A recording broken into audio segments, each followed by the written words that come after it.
Gloria a Dios, hermanos. Amén. Qué maravilloso es Dios, que no nos ha dejado en la ignorancia, hermanos, que ha derramado abundantemente su palabra a fin de que seamos salvos. Qué glorioso es, hermanos, estar reunidos nuevamente en esta noche para seguir exaltando el nombre del Señor. Saben, hermanos, estamos exaltando el nombre del Señor hoy y estamos en antesala de lo que tiene que ver con la alabanza y la exaltación eterna. De esta vida pasamos a la vida eterna. Y hay algo, hermanos, que se ha considerado como el ministerio eterno.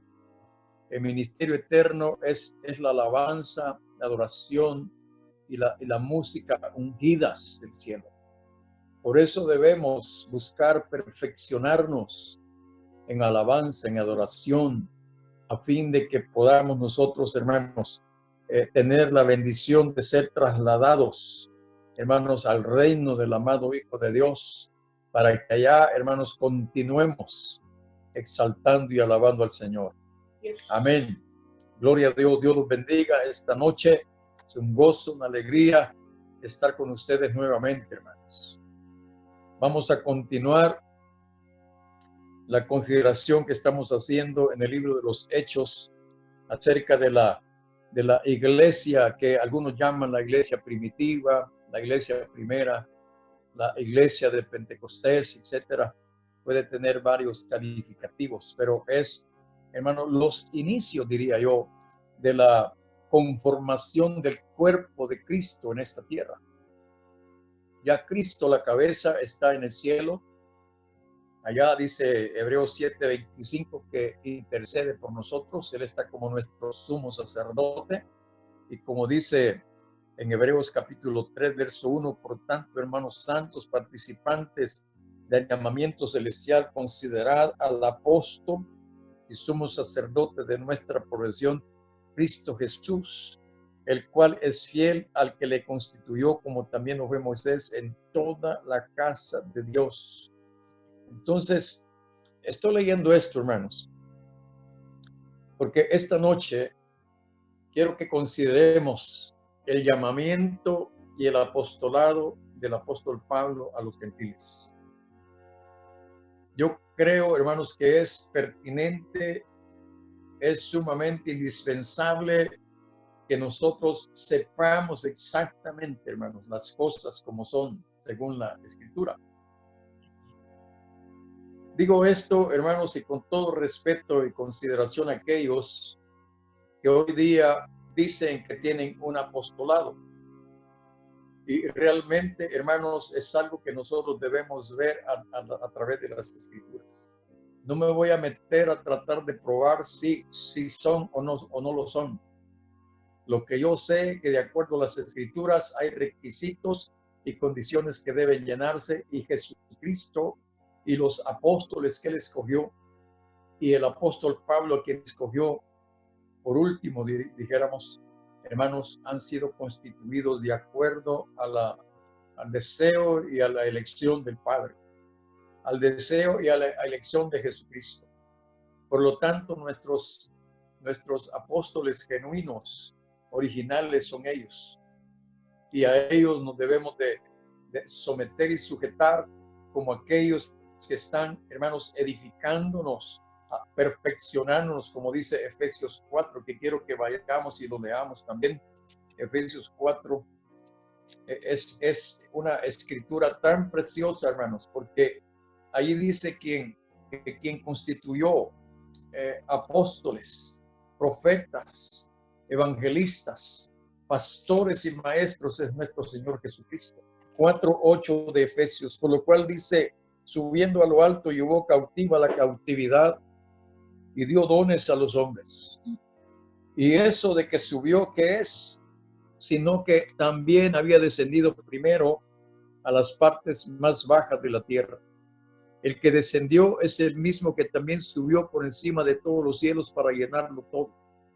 Y él mismo constituyó a unos apóstoles, a otros pastores y maestros, a fin de perfeccionar a los santos para la obra del ministerio, para la edificación del cuerpo de Cristo, hasta que todos lleguemos a la unidad de la fe y del conocimiento del Hijo de Dios, a un varón perfecto a la medida de la estatura de la plenitud de Cristo, para que ya no seamos niños fluctuantes llevados por doquiera de todo viento de doctrina, por estratagema de hombres que para engañar emplean con astucia las artimañas del error, sino que siguiendo la verdad en amor crezcamos en todo en aquel que es la cabeza, esto es Cristo, de quien todo el cuerpo bien concertado y unido entre sí por todas las coyunturas que se ayudan mutuamente, según la actividad propia de cada miembro, recibe su crecimiento para ir edificándose en amor. Si quisiéramos tener en un juicio al apóstol Pablo y lo interrogáramos y le pidiéramos que nos dé las evidencias de su llamamiento y de su apostolado, sus credenciales. Yo voy a abordar este tema, hermanos, porque quiero realmente que entendamos.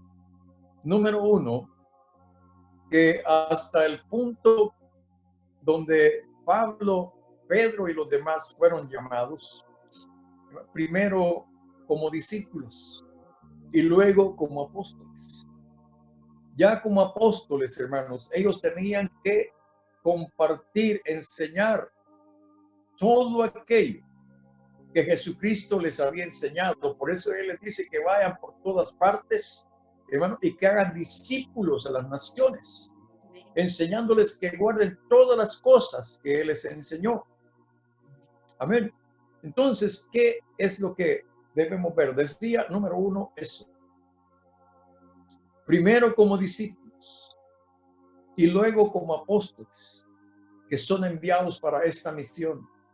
Desde aquellos inicios, hermano, desde el momento que Jesucristo ascendió a los cielos, les dio esta misión a ellos.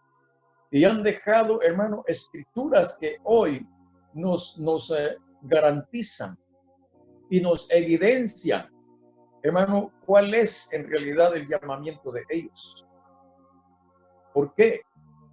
Porque ahora nosotros tenemos que ser edificados en la doctrina de los apóstoles.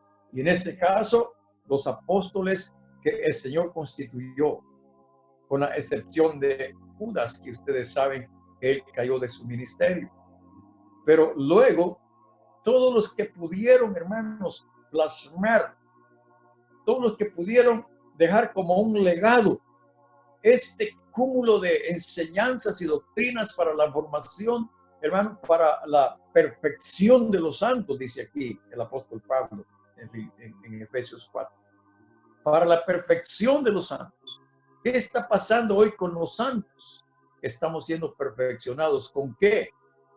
Con la doctrina de los apóstoles, que tiene que ver mucho con la doctrina de Jesucristo. Si un creyente quiere estar siendo perfeccionado, quiere estar siendo enseñado, quiere estar siendo conformado, hay que ir a la doctrina de Jesucristo. Hay que ir a la doctrina de los apóstoles. Y por si esto fuera poco, hay que ir a la doctrina de los profetas, porque eso es lo que se enseña aquí. En el mismo Efesios, en el capítulo 2, se nos está diciendo eso. 2:20, edificados sobre el fundamento de los apóstoles y profetas, siendo la principal piedra del ángulo Jesucristo mismo. Tenemos en este versículo las tres bases fundamentales de doctrina, de enseñanza, de ejemplo, de modelo, que hoy nosotros, los creyentes en Jesucristo, tenemos que tomar a fin de ser, hermanos, edificados, a fin de ser enseñados, a fin de ser perfeccionados. No podemos tomar otra fuente, diría yo.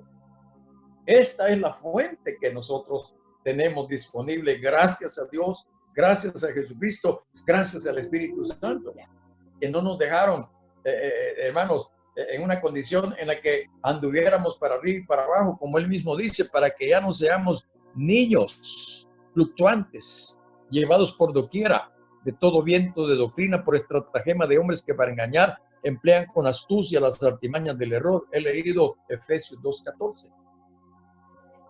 Por eso están estas doctrinas, por eso están estas enseñanzas, para que ya no seamos niños fluctuantes. Qué precioso es esto, hermanos.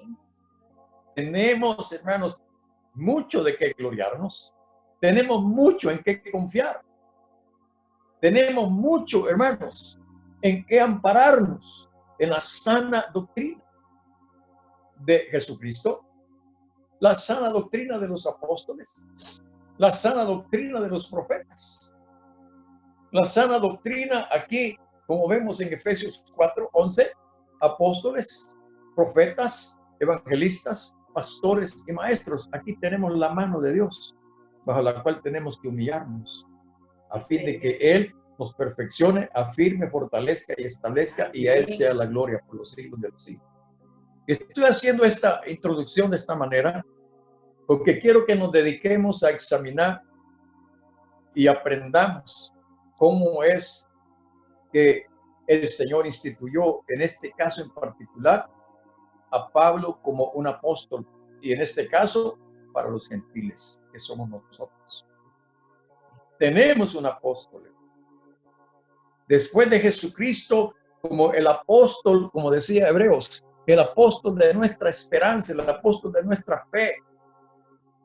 Ahora tenemos al apóstol Pablo. Él dijo una vez, y vamos a Filipenses, capítulo 3, y en el verso 17, hermanos, sed imitadores de mí, y mirad a los que así se conducen según el ejemplo que tenéis en nosotros. Porque por ahí andan muchos, de los cuales os dije muchas veces, y aún ahora lo digo llorando, que son enemigos de la cruz de Cristo, el fin de los cuales será perdición, cuyo Dios es el vientre y cuya gloria es su vergüenza, que solo piensan en lo terrenal. Fíjense qué palabras, pero qué precioso. Él dice, hermanos, ¿con qué autoridad lo dice? Amén. ¿Con qué solvencia? Hermanos, sed imitadores de mí, como yo lo soy de Cristo. ¿Qué estamos haciendo hoy entonces? ¿A quién estamos imitando? Si Pablo está diciendo que lo imitemos, imitemos. ¿Qué vamos a perder? Porque si queremos examinar la vida de Pablo y hallar en él fallas, faltas, pecados, errores, como ser humano, convertido, transformado. Él mismo dijo, ya no vivo yo, mas Cristo vive en mí. Y lo que vivo ahora en la carne, lo vivo en la fe del Hijo de Dios, quien me amó y se entregó a sí mismo por mí. Señor. Esto es lo que dice él en Gálatas 2:20 también. Eso es de nosotros que debemos hacer. Queremos tener, hermano, garantía de que estamos en el camino correcto. Queremos tener seguridad de que estamos en el camino verdadero. La palabra de Dios, hermano, toda la Biblia constituye eso. Jesús mismo decía que la doctrina que él predicaba no era suya, sino del Padre. Y que todo aquel que quisiera hacer la voluntad del Padre iba a saber si su doctrina era de él o era del Padre, porque él no buscaba su propia gloria. El apóstol Pablo predicó, enseñó, hermano, buscando la gloria de Jesucristo, buscando exaltar y glorificar a Jesucristo. ¿A quién exaltamos nosotros hoy al predicar? ¿A quién exaltamos hoy al enseñar? Por eso ustedes van a hallar repetidas veces que los apóstoles predicaban a Cristo y no cesaban de enseñar en el templo y por las casas a Jesucristo. Amén. Eso es precioso, hermano. Consideremos, en primer lugar, ¿quién era el apóstol Pablo? ¿Quién era este hombre? Algunos han descrito a Pablo y él mismo pareciera ser que se consideraba a sí mismo tosco, ordinario, un hombre común y corriente. Su historia aquí en el libro de los Hechos comienza allá en el capítulo 6, aquí en el verso 8. Y Esteban, lleno de gracia y de poder, hacía grandes prodigios y señales entre el pueblo. Entonces se levantaron unos de la sinagoga llamada de los libertos, y de los de Cirene, de Alejandría, de Cilicia y de Asia, disputando con Esteban. En el verso 1 del capítulo 7, el sumo sacerdote dijo, entonces, ¿es esto así? Y Esteban presenta su defensa.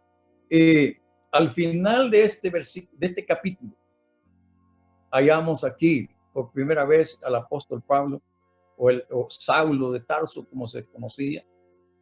Y quise que leyéramos estos versículos. Yo no puedo probarlo, pero tengo la sospecha de que Pablo pareciera ser pertenecía a alguno de estos mencionados en el capítulo 6. Y insisto, tengo la sospecha que él era de la sinagoga de los libertos. Es mi sospecha, no puedo probarlo. Porque él aparece allí en ese punto donde Esteban fue apedreado.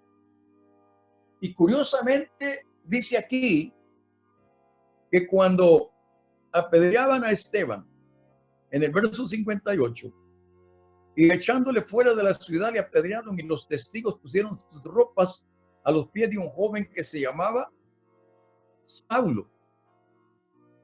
Y apedreaban a Esteban mientras él invocaba y decía, Señor Jesús, recibe mi espíritu. Y puesto de rodillas clamó a gran voz, Señor, no les tomes en cuenta este pecado.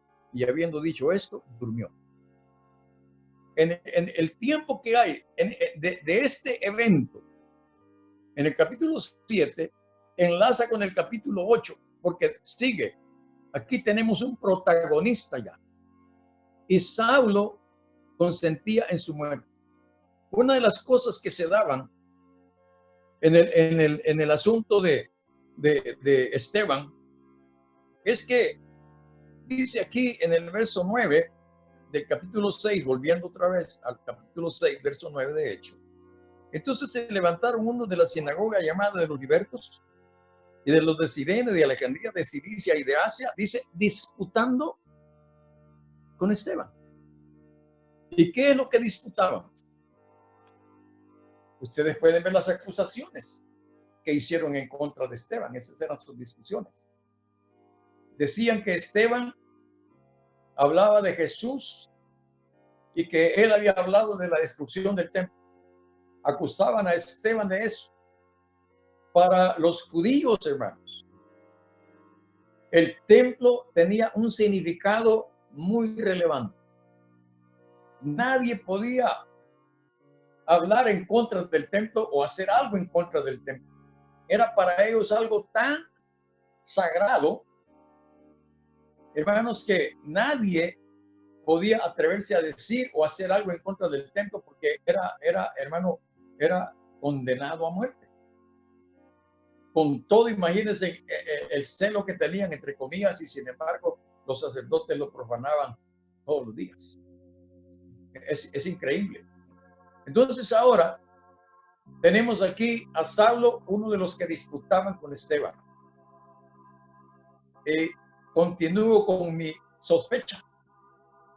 Mi sospecha va más allá de que Pablo estaba con los libertos. En todo caso, podía ser alguien de Cilicia.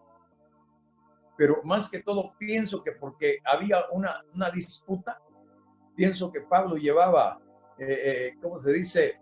El liderazgo y estaba discutiendo con Esteban. Qué tremendo, hermano. Allí comienza el origen de Saulo. Y hermano, él se dedica porque él consideró su deber, porque él consideró, hermano, que era necesario que alguien le pusiera freno a este mover de aquel falso o pseudo profeta de Nazaret, de Galilea, llamado Jesús. Hermanos, desde aquel momento, o un poco antes, él emprendió esta campaña en contra de Jesús. Más adelante en el capítulo 9 lo hallamos cuando Jesús lo detiene y le dice que por qué lo está persiguiendo. Y el Señor, hermano, le interroga a Pablo: yo soy Jesús a quien tú persigues. ¿Qué pasaba? Miren, Pablo estaba en Jerusalén como un estudiante de Gamaliel. A la altura de donde lo estamos tomando en Hechos, ya Pablo era muy notable como un estudiante de Gamaliel. Muy notable. Es tanto que cuando uno lee allá en Filipenses, que quiero que vayamos ahorita, veamos qué decía él al respecto. ¿Qué decía él al respecto en Filipenses capítulo 3? Para que tengamos una idea de lo que les estoy diciendo, hermano, de cuál era la situación, el lugar, el poder que Pablo tenía. O Saulo. Voy a tener dificultades en ubicarlo primero como Saulo y después como Pablo. Hermanos, ustedes comprenderán. Pero fíjense, en el capítulo 3 de Filipenses, él dice esto, en el verso 2: guardaos de los perros, guardaos de los malos obreros, guardaos de los mutiladores del cuerpo. Ya leímos otra escritura donde él dice cosas tremendas, en el verso 17, 18, 19 de este mismo capítulo. Porque nosotros somos la circuncisión, los que en espíritu servimos a Dios y nos gloriamos en Cristo Jesús, no teniendo confianza en la carne, aunque yo tengo también de qué confiar en la carne. Número 1. Si alguno piensa que tiene de qué confiar en la carne, yo más. Circuncidado al 8º día. Hermanos, nosotros tal vez no entendemos mucho el significado de esto.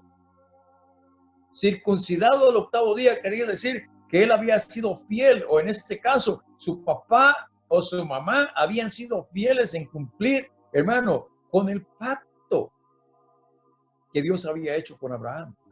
Cada circuncidado se consideraba, hermano, parte esencial, en este caso, hermano, del pacto de Abraham con Dios. Circuncidado al 8º día, del linaje de Israel. Otro aspecto más de su currículum aquí, del linaje de Israel. Por eso él tenía tanto celo, tenía, hermanos, tanto anhelo de mantenerse dentro de ese punto. ¿Por qué razón? Porque él estaba impidiendo, hermano, que se corrompiera el linaje de Israel. Por eso Pablo perseguía a los que él consideraba traidores. ¿Por qué razón?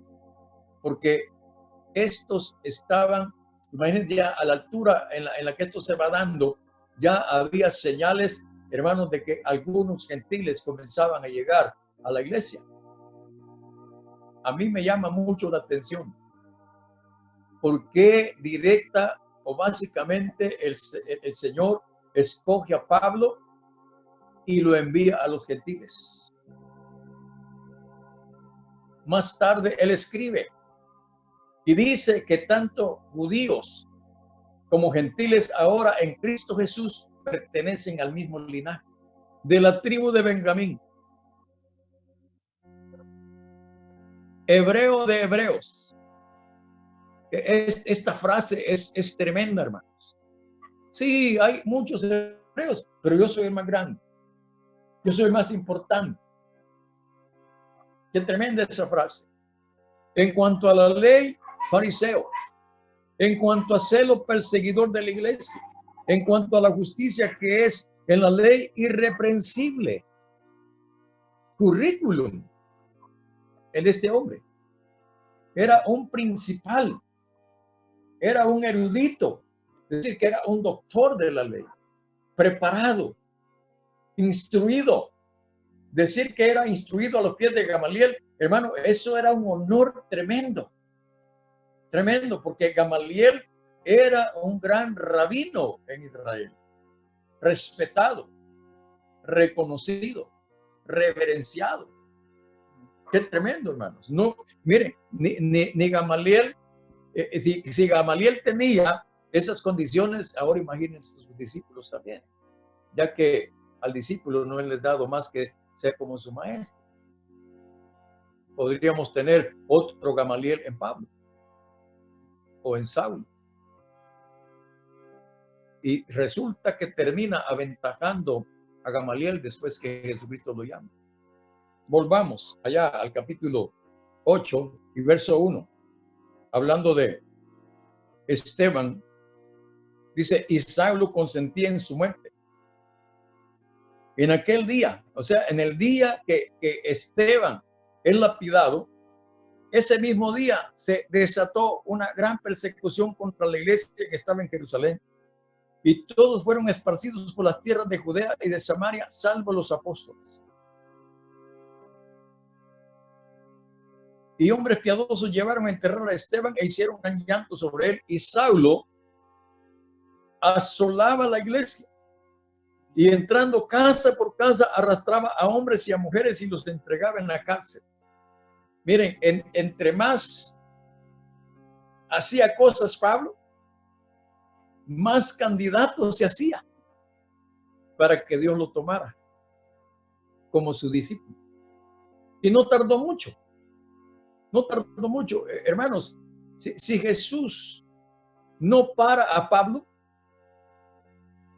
si Jesús no lo detiene, porque parecía ser que no había quien lo detuviera.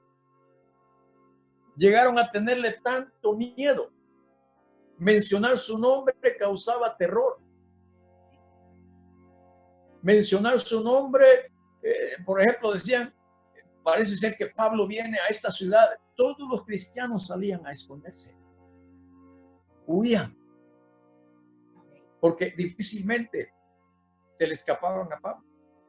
No se nos dice aquí y no sabemos a cuántos Pablo ha de haber asesinado sin hacerles juicio. Pregunto, si Jesús no hubiese detenido al apóstol Pablo. Número uno, pienso que una de las cosas que podía haber hecho Jesús era matarlo. Matarlo para detenerlo. Pero él quiso darle una lección a Pablo. El odio que Pablo tenía. El enojo. La aversión que le tenía a los seguidores, a los cuales se llamaban los del camino. Era terrible. Él, como dice el capítulo 9, verso 1, Saulo respirando aún amenazas y muerte contra los discípulos del Señor. Fíjense que ni lo contrataron, él se ofreció.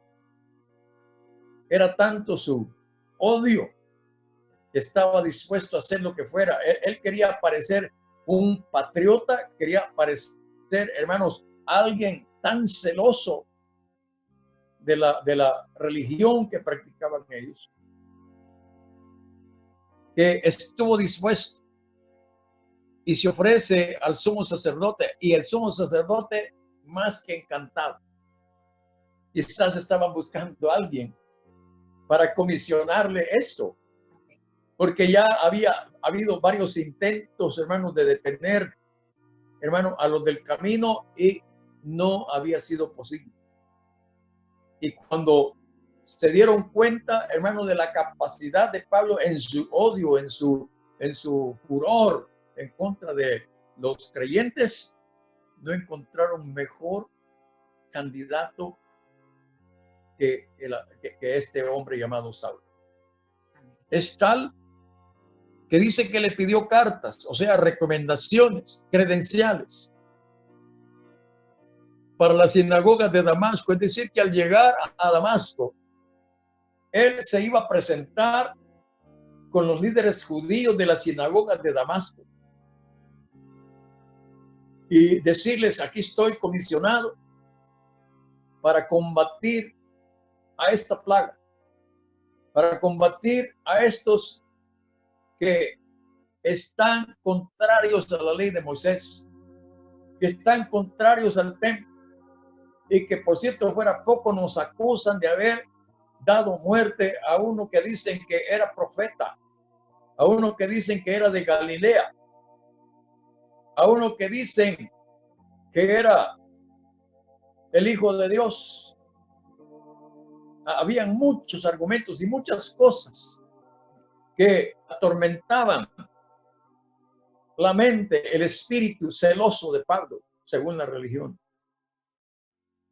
Entonces él va con estas cartas a las sinagogas de Damasco, capital de Siria, a fin de que si hallase algunos hombres o mujeres de este camino, los trajese presos a Jerusalén. Iba a haber una extradición de aquellos que fueran capturados por Pablo y su compañía. Y aquí viene cómo Jesús interviene. Dice, mas yendo por el camino, aconteció que al llegar cerca de Damasco, repentinamente le rodeó un resplandor de luz del cielo. Y cayendo en tierra, oyó una voz que le decía, Saulo, Saulo, ¿por qué me persigues? Él dijo, ¿quién eres, Señor? Y le dijo, yo soy Jesús a quien tú persigues. Dura cosa te es dar coces contra el aguijón. Ay, hermano, yo cuando he leído y considerado esto, no sé si algunos sepan, pero normalmente aquellos que ponen un animal a jalar una carga en una carreta, por decir algo. Yo observé eso cuando niño. Yo crecí, me crié en un lugar donde se usaba muchos bueyes con carretas y pude ver cómo atrás de los bueyes en la mera carreta habían unos aguijones y yo me daba cuenta y de alguna manera me enteré de que habían bueyes que estaban recién domados y los ponían al lado de un buey ya entrenado. Pero este buey joven, diría yo, normalmente tiraba patadas, coces, y daba en el aguijón, y ese dolor lo hacía refrenarse. Imagínense. Aquí, ¿quién es el aguijón? Es Jesucristo.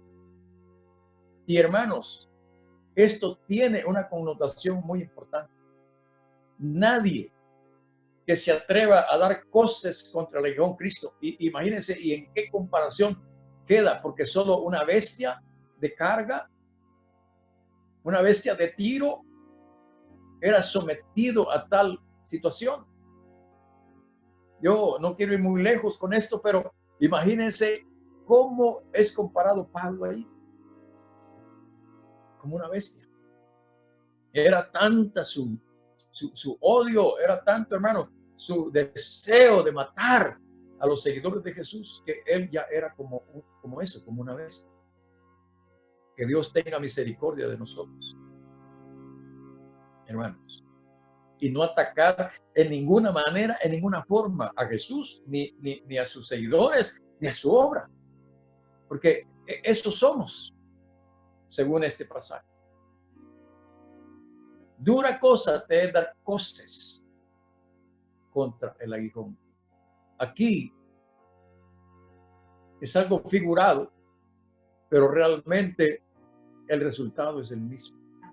¿Por qué? Porque por muchas cosas que Pablo tirara, jamás iba a poder, hermano, destruir o detener a los del camino. Aquí hay una cosa interesante. Dice los del camino. En Juan 14:6 dijo un día Jesús, yo soy el camino, la verdad y la vida. Entonces dar cosas aquí no significaba, hermano, que está repeliendo un movimiento, que está repeliendo a un grupo de personas fanáticas, legalistas, con una filosofía, con una ideología. Aquí era algo más que eso. Aquí detener a los del camino significa detener a aquellos que son de Jesucristo. No solo era contra Jesucristo mismo, sino contra sus seguidores. Y sus seguidores constituyen hasta el día de hoy su cuerpo. Entonces Pablo se hallaba atacando al cuerpo de Cristo. Y qué duro es lo que enseñan los apóstoles en relación a lo que es el cuerpo de Cristo. Al atacar al cuerpo de Cristo, es a Cristo mismo que se ataca, porque Él es la cabeza de ese cuerpo. Sí, Señor. Y nadie hasta hoy día que ha atacado a la iglesia, hermano, ha salido airoso. Ha dañado tanto a la iglesia. Han vejado a la iglesia, han despojado a la iglesia, han perseguido a la iglesia, pero solo se han hallado dando cosas contra la iglesia. Señor. Muchos de esos que han perseguido a la iglesia, que han atacado a la iglesia, ya no viven, y la iglesia sigue en pie. Señor. Y la iglesia sigue, hermano, predicando, y la iglesia sigue adelante, porque su fin es glorioso y es eterno. Pero ¿cuál es el fin de aquellos que atacan a la iglesia? A menos que el Señor tenga misericordia y de alguna manera, hermano, los confronte, los enfrente y escuchen y haga un milagro, porque esto de Pablo fue un gran milagro. Si consideramos bien, hermanos, que Pablo se convirtiera de otra manera, yo diría era imposible. Nadie podía convencer a Pablo de su error, de su equivocación, de su decisión. Nadie podía. Él estaba disputando con Esteban y no lo pudo convencer. Y no es que Esteban no tuviera la posibilidad de hacerlo, pero hermano, una cosa terrible sucede con gente cuando dice no me convence. Es que no es cuestión que yo quiera convencer a alguien. Si la verdad no los convence, nadie los va a convencer. Si el Espíritu Santo no los convence, nadie los va a convencer, nadie los va a convertir. Aunque sepan y entienden, el Espíritu Santo les está dando testimonio de que lo que estamos diciendo es la verdad.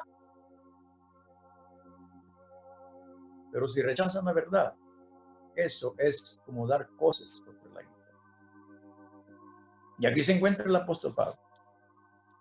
¿Qué ha de haber pensado Pablo en ese momento? ¿Qué me está queriendo decir? Yo dando cosas contra un aguijón. Inmediatamente él ha de haber reflexionado y pensado. Estoy deduciéndolo. Y entendió lo que pasaba. Él, dice el verso 6, temblando y temeroso, dijo: Señor, ¿qué quieres que yo haga? Amén. ¿Qué quieres que yo haga, Señor? Si yo tengo celo, yo tengo la misión. Yo entiendo que yo he sido puesto, he sido levantado para detener a estos del camino. Yo no creo estar equivocado. Estoy deduciendo todo esto. Posiblemente Pablo en sus adentros decía, pero yo estoy equivocado, no lo creo. Y por eso él pregunta, Señor, ¿qué quieres que yo haga? Amén. Porque lo que estoy haciendo, pues parece ser que no te agrada. Entonces yo pensaba que era otra cosa, pero ahora me estás diciendo que es a ti a quien persigue. Qué tremendo asunto. Él está persiguiendo a los del camino, pero resulta que Jesús le dice, es a mí a quien estás persiguiendo. Sí, Señor. ¿Qué hace el apóstol Pablo? Temblando, temeroso. Y el Señor le dijo, levántate y entra en la ciudad y se te dirá lo que debes hacer. ¿Con qué autoridad? Cuando Pablo dice, ¿quién eres, Señor? ¿Quién eres? Kyrios o Curios. Pablo estaba diciendo en ese momento que había un Señor que estaba por sobre él. Él pensaba, hermano, que lo que estaba él persiguiendo, lo que estaba sucediendo era nada más un movimiento en lo natural. Eran sencillamente hombres carnales, hombres que tenían quizá un pensamiento, una ideología, una doctrina rara. Él pensaba que era quizás hasta un movimiento político. Él pensaba que estaba deteniendo cualquier cosa humana.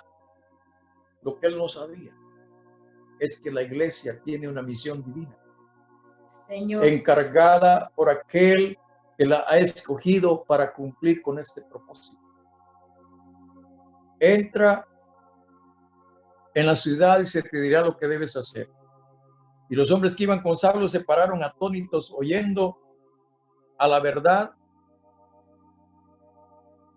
la voz, mas sin ver a nadie. Aquí tenemos testigos audibles de la conversión de Pablo. amén. Dice, así que llevándole por la mano le metieron en Damasco, donde estuvo 3 días sin ver y no comió ni bebió. Estaba en ayuno. Pero vean ahora, en el verso 10, había entonces en Damasco un discípulo llamado Ananías, a quien el Señor dijo en visión, Ananías, y él respondió, heme aquí, Señor. Y el Señor le dijo, levántate y ve a la calle que se llama derecha y busca en casa de Judas a uno llamado Saulo de Tarso, porque he aquí él ora.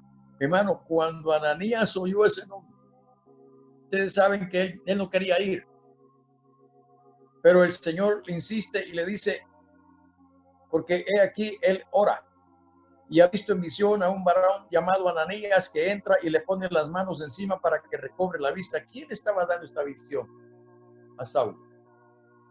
Jesús mismo.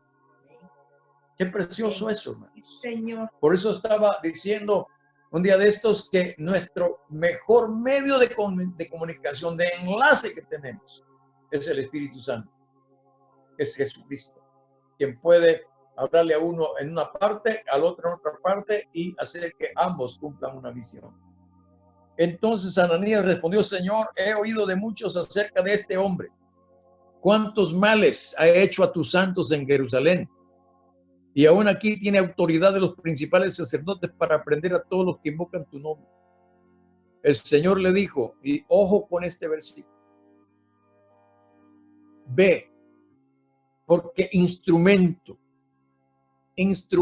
escogido me es este para llevar mi nombre en presencia de los gentiles. Amén. Amén. Qué precioso esto, hermanos. Señor. Y de reyes y de los hijos de Israel, porque yo le mostraré cuánto le es necesario padecer por mi nombre. Fue entonces Ananías y entró en la casa y poniendo sobre él las manos, dijo, ay hermano, esto es tremendo porque dice, hermano Saulo, ¿cómo habrá hablado Ananías? ¿Qué tono de voz habrá puesto? ¿Y cómo llega llamándole hermano a Saulo? ¿Por qué le llama hermano Saulo?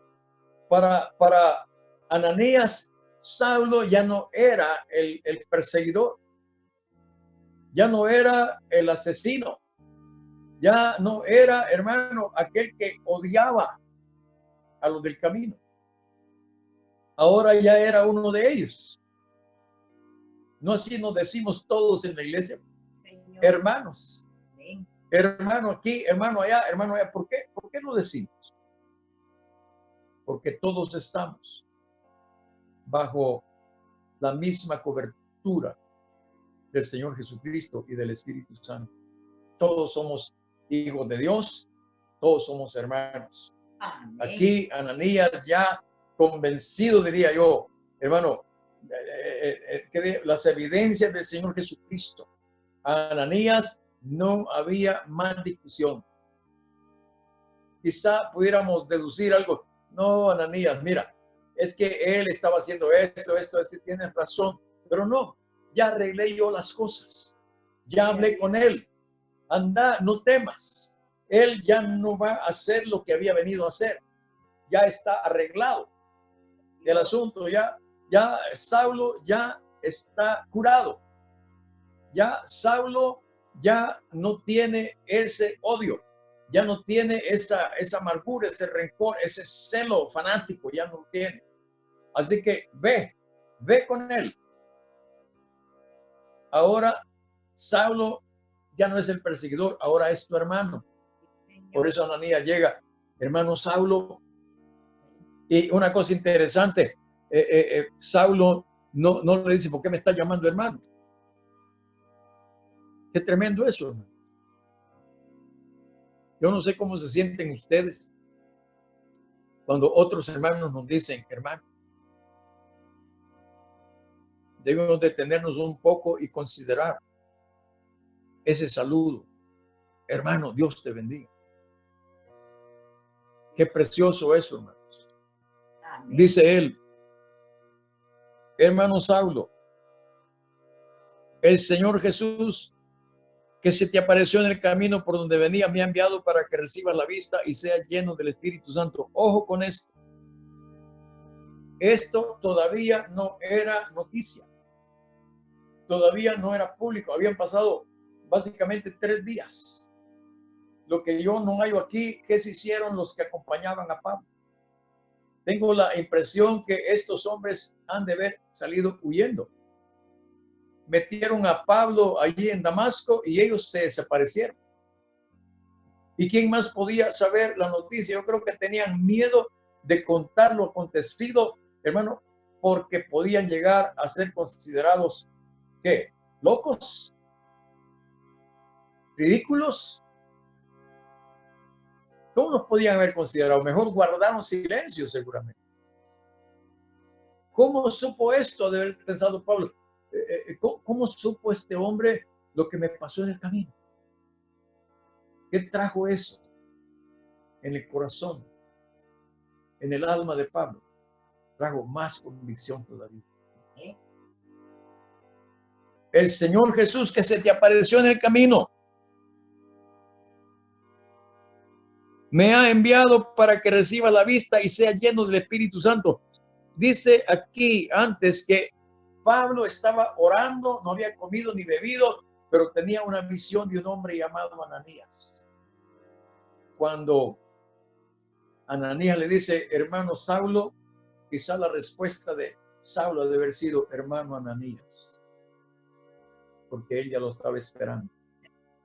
Él sabía que el que lo estaba visitando era el que había visto en visión. Eso trajo mayor convicción al corazón de Pablo.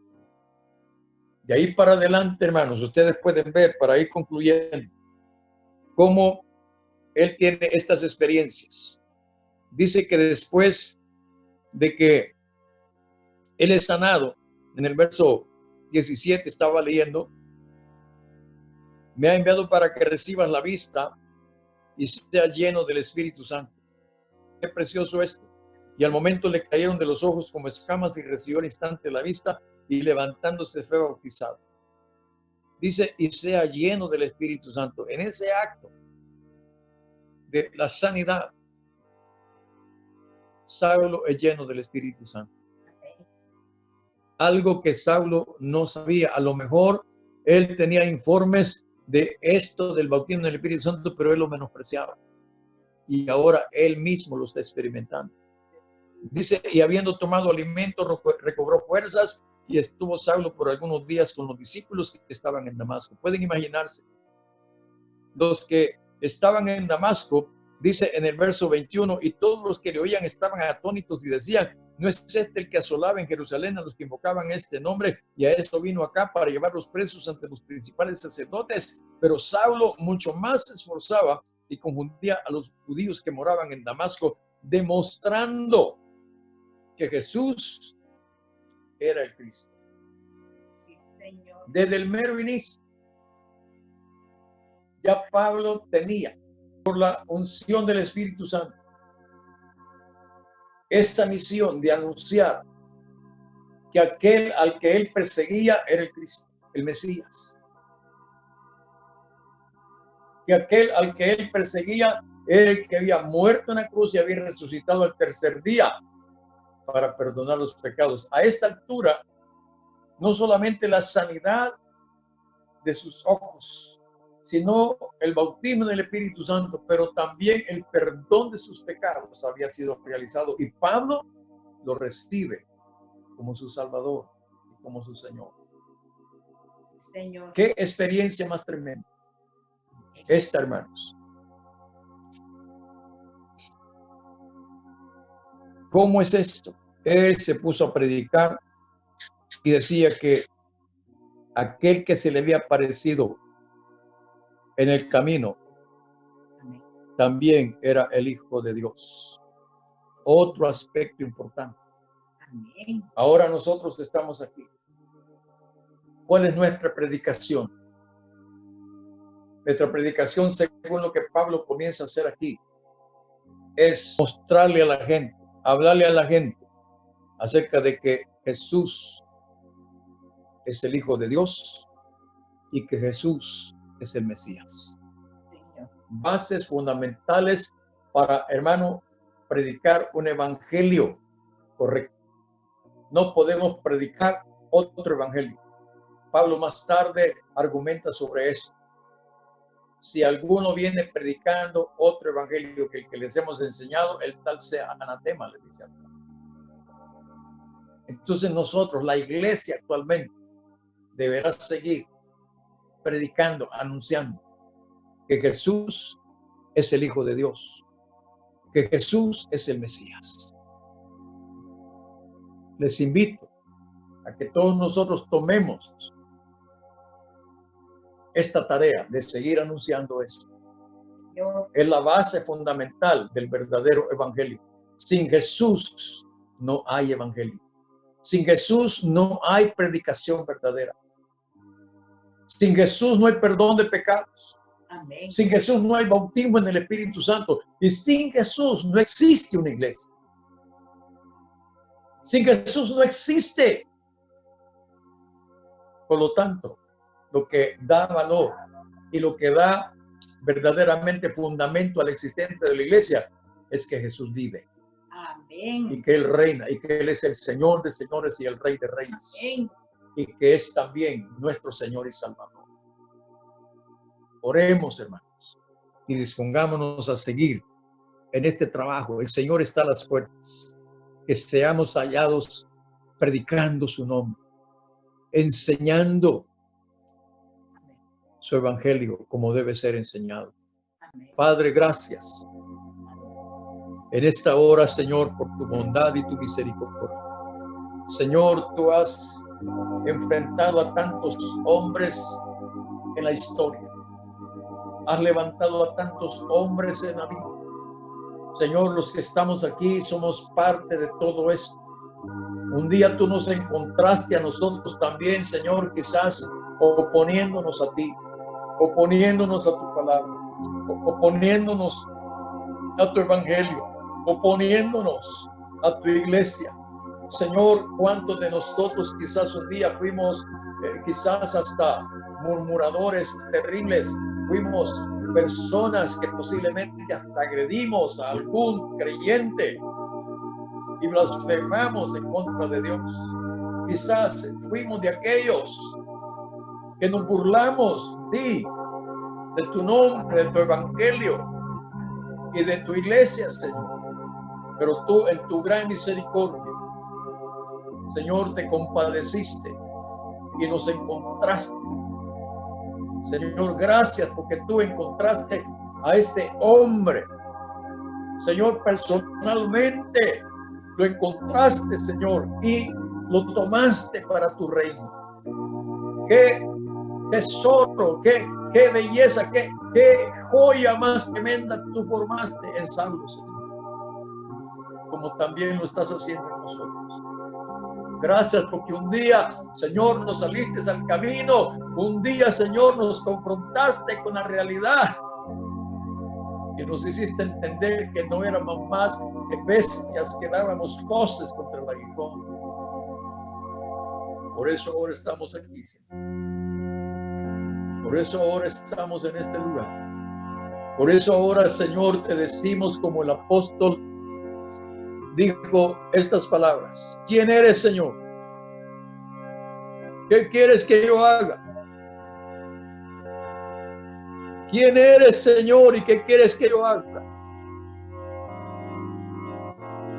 Ya sabemos lo que el Señor respondió. Y lo que respondió a Saulo también nos lo responde a nosotros esta noche. Yo soy Jesús a quien tú persigues. Yo soy Jesús a quien tú persigues. No vas a salir victorioso persiguiendo. Vas a tener victoria si te rindes a mí en lugar de perseguir. No puedes derrotarme, no puedes conmigo. Por eso yo ahora te quiero mostrar mi misericordia y te quiero sacar de esa condición terrible en la que vives. Señor, muchas gracias esta noche por tu gran amor y tu gran bondad para con nosotros. Gracias, Señor. Dios los bendiga, amados. Amén.